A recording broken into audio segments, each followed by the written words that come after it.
In computer programming, the notion of programming paradigms can have somewhat different meanings depending on its context of use.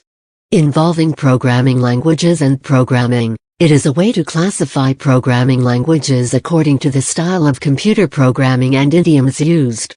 Involving software development, it is a fundamental style of programming, which is not generally dictated by the project management methodology, such as waterfall or agile. Paradigms differ in the concepts and abstractions used to represent the elements of a program, such as objects, functions, variables, constraints, and the steps that comprise a computation, such as assignations, evaluation, continuations, data flows. Features of various programming languages determine which paradigms they belong to.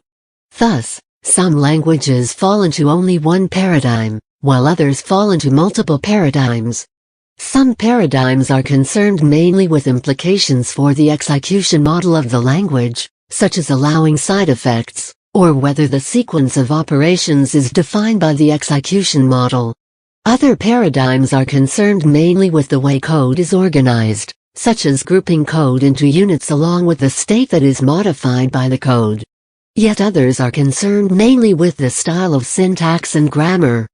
Common programming paradigms include imperative, which allows side effects, functional, which does not allow side effects, declarative, which does not state the order in which operations execute, object-oriented, which groups code together with the state the code modifies, procedural, which groups code into functions, logic, which has a specific style of execution model coupled to a specific style of syntax and grammar, and symbolic programming, which has a specific style of syntax and grammar.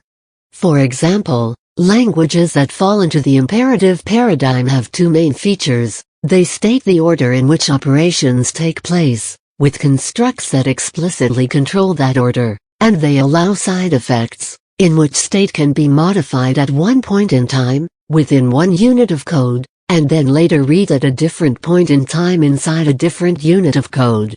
The communication between the units of code is not explicit.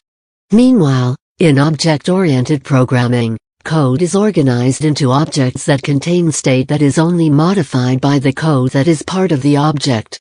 Most object-oriented languages are also imperative languages.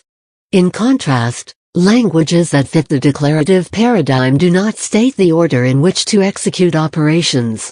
Instead, they supply a number of operations that are available in the system, along with the conditions under which each is allowed to execute. The implementation of the language's execution model tracks which operations are free to execute and chooses the order on its own.